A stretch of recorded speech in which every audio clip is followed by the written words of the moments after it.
Olá, seja bem-vinda, seja bem-vindo. Você está no nosso canal do YouTube, O Filho de Deus.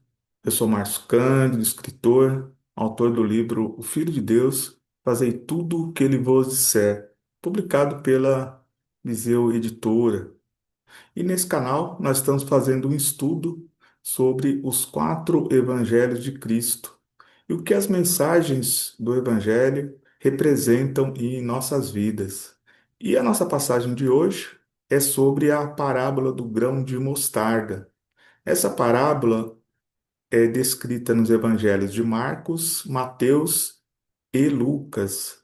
E faremos uma leitura e um aprofundamento. Em nome do Pai, do Filho, do Espírito Santo. Amém. Que Deus seja conosco. Então vamos fazer aqui primeiramente a leitura da passagem do Evangelho de Marcos. Marcos, capítulo 4, versículo de 30 a 32. E dizia: Com o que compararemos o reino de Deus? Ou com que parábola o apresentaremos? É como um grão de mostarda, que quando é semeado na terra, é a menor de todas as sementes da terra. Mas, quando é semeado, cresce e torna-se maior que todas as hortaliças, e deita grandes ramos, a tal ponto que as aves do céu se abrigam à sua sombra. Essa é a narrativa de Marcos sobre a parábola do grão de mostarda. Mateus também descreve essa parábola. Mateus, capítulo 13, versículo de 31 a 32. Em seguida, propôs-lhes uma parábola. O reino dos céus é comparado ao grão de mostarda, que um homem toma e semeia em seu campo. E esta é a menor de todas as sementes, mas quando cresce, torna-se um arbusto maior que todas as hortaliças, de sorte que os pássaros vêm aninhar-se em seus ramos.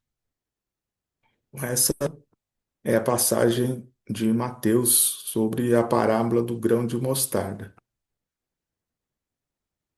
E Lucas também traz a sua narrativa. Lucas capítulo 13, versículo de 18 a 19.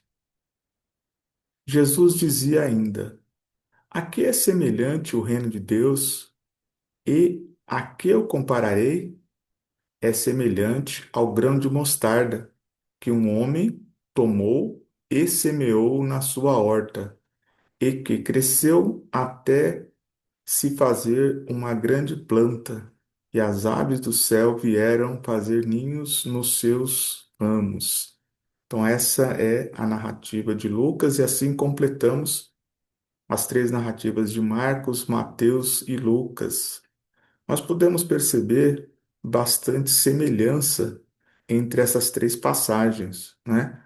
Lembrando que o objetivo aqui do estudo dos quatro evangelhos é fazer uma avaliação, né, e um aprofundamento sobre uma mesma passagem descrita por mais de um evangelista, ou às vezes exclusivamente narrada por um evangelista, onde nós vamos perceber, né, uma reprodução textual, né, ou seja, praticamente uma cópia da narrativa, mas também veremos situações em que um evangelho complementa o outro e até narrativas que são completamente diferentes. Nós vamos ter raras experiências nesse sentido, mas que vai acontecer em alguns momentos.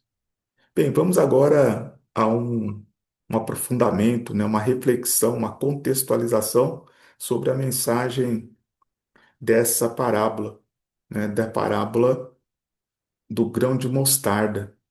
De todas as parábolas de Jesus, né, e nós estamos aqui numa sequência já, não é, de parábolas, essa é uma das parábolas mais conhecidas, né? Quem que nunca ouviu falar da parábola do grão de mostarda? É uma narrativa curta, mas muito significativa. Mas antes da gente fazer aqui uma reflexão. Eu quero te convidar, se você ainda não está inscrito no nosso canal, se inscreva aqui no nosso canal para não perder nenhuma de nossas atualizações. Deixa aqui o seu comentário sobre o que você acha dessa passagem sobre a parábola do grão de mostarda. Se faz sentido, compartilha para que mais um irmão, mais uma irmã também possa fazer parte desse estudo dos quatro evangelhos. E se puder, deixa aqui aquela curtida que é muito importante aqui para o engajamento do nosso canal. Bem, vamos então aqui a mensagem, né, que o evangelho nos traz aqui. Bem, as três narrativas, elas descrevem uma semente pequena, né? Então Jesus ele vai trazer a nossa lembrança aqui que a mostarda é a menor de todas as sementes, mas depois que ela cresce, ela se torna uma grande árvore, né? E aí, qual que é o exemplo aqui de uma pequena semente que se torna uma grande árvore, né? De uma árvore frondosa? Aqui Jesus ele está falando do projeto do reino de Deus, que o reino de Deus ele começaria pequeno, como uma semente de mostarda, e se tornaria grandioso, né? E daria muitos frutos, né? Aqui Jesus ele fala, somente aqui em Marcos, né? De grandes ramos, né? E o que são esses ramos, né? Qual a representatividade que a gente pode estar trazendo aqui para os ramos, né? Porque os ramos eles podem ser percebidos como os braços, né? O alcance, né? O alcance que o evangelho alcançou, né? Que quando o evangelho chegou em todo mundo, né? Começou numa pequena comunidade, né? E foi expandindo para todo mundo, né? E também com esse ensinamento, né? De que a comunidade cristã começaria pequena e se tornaria grandiosa, estaria em todo o mundo. Isso também vale para nossa reflexão de que pequenos projetos eles podem se tornar grandiosos, né?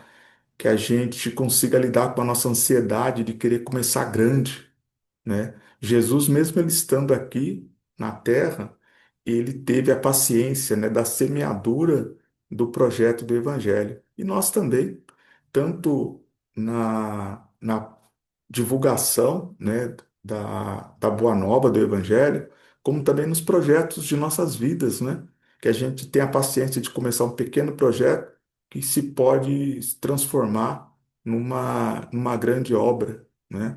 Então fica aí essa mensagem, né, da pequena semente de mostarda que se torna uma árvore frondosa, que vai dar muita sombra, né? E vai deitar grandes ramos. Amém? Então que a nossa perspectiva dos nossos projetos, né, no anúncio do Evangelho, também no resultado dos projetos que a gente empreende, que a gente tenha então essa paciência, né, esse processo, esse caminho do crescimento a partir de uma pequena iniciativa. Amém?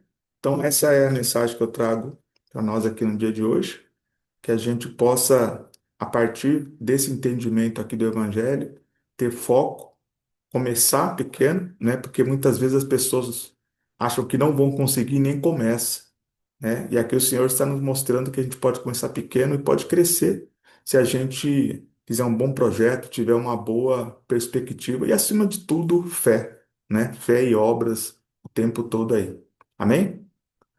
Então, essa é a mensagem de hoje. Quero agradecer aqui a sua companhia e siga-nos aqui no nosso canal e acompanhe esse estudo dos quatro evangelhos de Cristo. Que Deus renove os seus projetos, muita paz, muita luz na sua vida e grandes conquistas. Amém? Forte abraço.